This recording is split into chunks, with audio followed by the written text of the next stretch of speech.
আসসালামু আলাইকুম বন্ধুরা, কেমন আছো তোমরা? এই তো তোমাদের মাঝে নিয়ে আসলাম ডেলি ব্লগ। তো শুভ সকাল, আয়রামণি বলছে। তো আজকে সারা দিন কি করব না করব তোমাদের দেখাবো, কি রান্না করব, কি শেয়ার করব, তো দেখাবো। শুভ সকাল, এখন শুভ সকাল, এখন দুপুর হয়ে যাইতেছে, এখন একটা শুভ সকাল। হ্যাঁ, শুভ সকাল। তো বন্ধুরা, কি করব না করব তোমাদের সাথে শেয়ার করব। তোমাদের সাথে শেয়ার না করলে আমার ভালোই লাগে না। আর তোমরা আমার ভিডিওটি বেশি বেশি করে শেয়ার করে দিও ভিডিওটা, আর লাইক কমেন্ট করতে ভুলবে না। আর ভিডিওটা বেশি বেশি করে শেয়ার করে দিবা। তো আমার ভিডিও সম্পূর্ণ দেখতে চাইলে আমার পাশেই থাকো, আর লাইক কমেন্ট শেয়ার করে থাকো। আয়রা নানির বাড়ি থেকে কতদিন পর আসলো, আর আয়রার শরীর ভালো না। আর দেখো না, চোখ মুখ পুরা গাল হয়ে গেছে গা। দাঁড়াও, আইতাছি।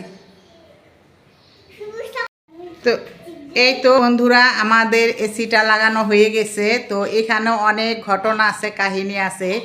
যখন আমরা এসি লাগাই নতুন, তো এসিটা আনার পর এক সপ্তাহ এসির ঠান্ডা বাতাস খাইছি। খাওয়ার পর এই এসিটা মনে করো এক সপ্তাহ পরেই আমরা আবার সুইচটা বন্ধ করে রাখার পর সুইচ বন্ধ করে রাখছি। সুইচটা বন্ধ করার পর ছাদের উপরে এসি তারটা কাইটা মনে করো আমগো থুয়া দিছে। তো 1 বছর চালাই নাই, তার কাটার পর আর চালাই নাই। শীতায় পড়লো, তো শীতের মধ্যে আর এসি চালায় কি করুম। তো এই যে এখন আমরা আল্লাহ রহমতে তোমাদের দোয়ায় এসিটা লাগাই ফেলাইলাম। কালকে এই এসিটা লাগাইতে গেছে এখন 5,000 টাকা। আর মনে করো যদি তারটা না কাটতো তাহলে আর এত টাকা লাগতো না। এক সপ্তাহ চালাইছি নতুন এসি, এরপরে মনে করে যে কাইটা দিল এসি। বন্ধুরা দেখো, এই যে পুঁই শাক কিনে আনা হয়েছে। এই পুঁই শাক দিয়ে গরুর মাংস রান্না করব আজকে না কালকে, কিন্তু আজকে পাইছি। পুঁই শাকগুলো খুবই ভালো। এই যে পুঁই শাকগুলো খুবই ভালো, কোনো পোকা নাই, কিছু নাই, একেবারে টাটকা সবুজ শাকগুলো। তো এই যে হাতের কাছে আইছে, এই পায়া রাইখা দিছি। কিন্তু পুঁই শাক কিন্তু বেশি ভালো হয় না, কিন্তু আজকের পুঁই শাকটা খুবই ভালো হয়েছে। এই তো রাখলাম। তো কালকে রান্না করব গরুর মাংস দিয়ে, তোমাদের দেখাবো, তোমাদের সাথে শেয়ার করব। এই যে এদিকে আছে হইলো কতগুলো সবজি। এই সবজি দেখাই তোমাদের।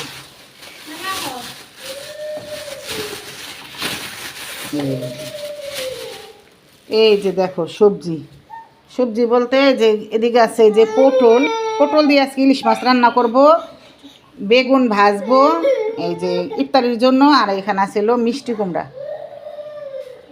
দানাগুলো খুবই মোটা। আর তোমরা জানোই মিষ্টি কুমড়ার দানা দিয়ে মনে করো ভর্তা বানায় খাওয়ান যায়, ভাইজা খাওয়ান যায়, খুবই ভালো লাগে। আয়রামণি কান্তাছে। তো মিষ্টি কুমড়া আজকে ভাজবো, তোমাদের দেখাবো।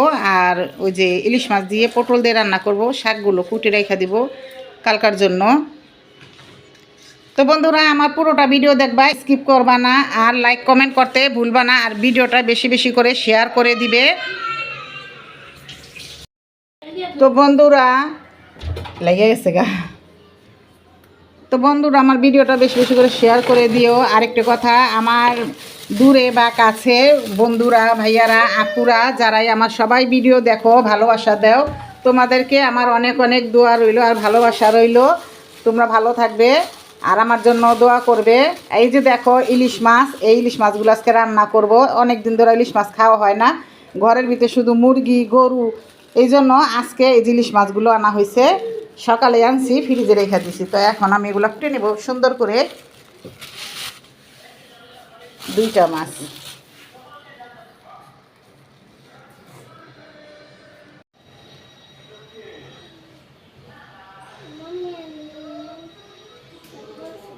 ভালো বুঝি না, কে জানে মাছটি কেমন জানি কি লাগে। কি করবো, ইলিশ মাছ মনে করো তেমন পাওয়াও যায় না।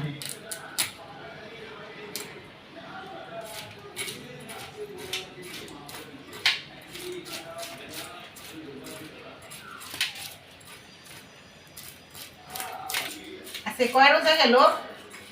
আজকে 14 রোজা। 14 রোজা হয়ে গেল গা। দেখ বন্ধুরা, কেমনে কেমনে 14 রোজা হয়ে গেল গা। দেখো নেকের দিন বেশি থাকে না, কেমনে কেমনে জায়গা।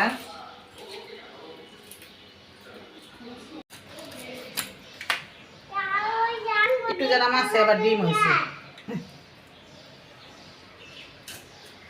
একটু যারা মাছে ডিম হইলে মজা লাগে কও, খোলাসা খোলাসা লাগে না।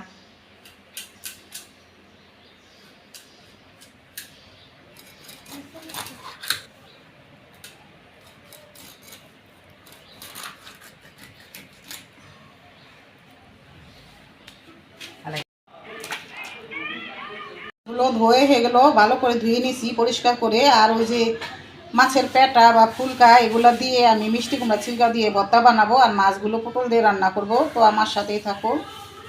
তেজপাতাটা এটা একটা ভালো গ্রান আসে।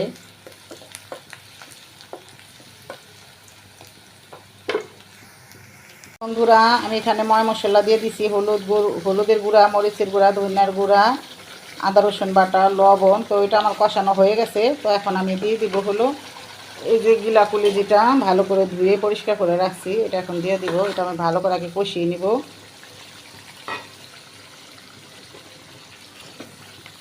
তো এটাকে আমি আগে ভালো করে কষিয়ে নিব। এখানে পানি আছে অনেক।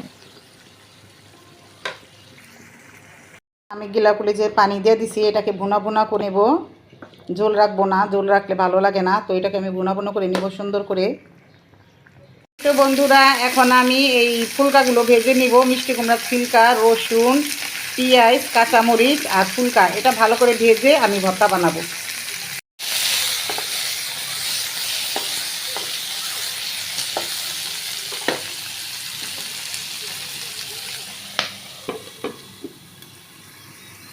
আমি ইলিশ মাছ রান্নার জন্য আলু দিয়ে পটল দিয়ে এই তো বসায় দিছি এখানে।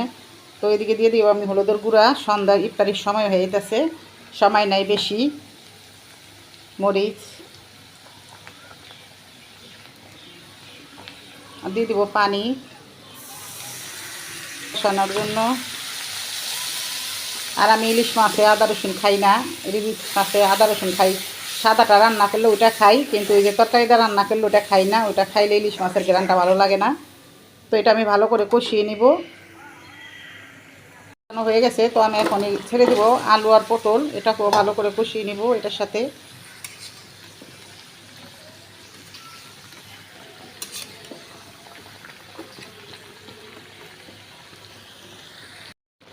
তো এই তো আমার কষানো হয়ে গেছে। তো আমি এখানে একটু জল দিয়ে দিব।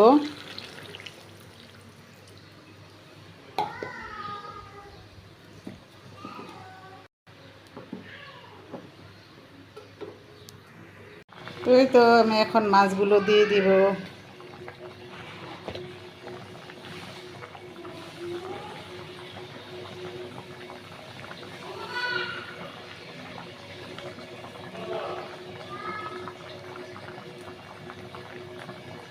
আমার ইলিশ মাছ রান্নাটা পটল দিয়ে রান্না করাটা কেমন হয়েছে কমেন্টে জানায়ও।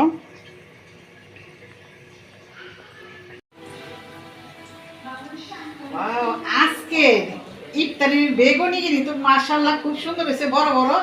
আমার তো দেখে খাইতে ইচ্ছা করতেছে। আম্মু আপনি রোজা না, আপনি যে এগুলি খাইতে গেছেন?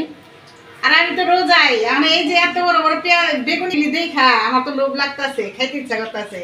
আর এই যে গরম গরম আলু চপ, তারপরে বেগুনি, কি ভালো লাগতেছে। হয়ে গেছে আমার ফুলকার ভর্তা আর মিষ্টি কুমড়া ছিলকা দিয়ে ফুলকার ভর্তাটা বানায় নিছি। তো আজকের আমাদের সন্ধ্যার খাবার এগুলাই। তো সন্ধ্যাবেলা খাবো। আর কি কি রান্না করছি তোমাদের দেখাচ্ছি। তো এই যে ভর্তাটা কেমন হয়েছে কমেন্টে জানায়ও।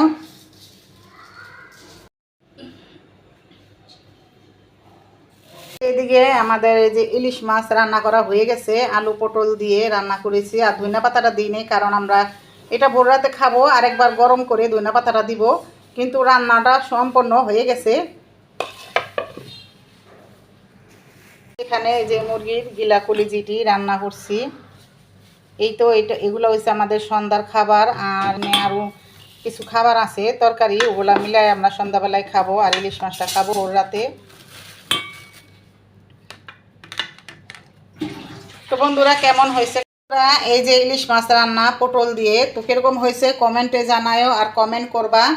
তো আমার এই রান্নাগুলো আছে কেমন হয়েছে। আর বেশিরভাগ এই যে ভর্তাটা আমার কাছে খুবই ভালো লাগতেছে। এখানে আছে মুরগির গিলা কলিজি। তো আজকে আমার ভিডিওটা এই পর্যন্তই। তোমরা সবাই ভালো থাকবে, সুস্থ থাকবে, বেশি বেশি করে শেয়ার করবে, লাইক করবে, কমেন্ট করবে।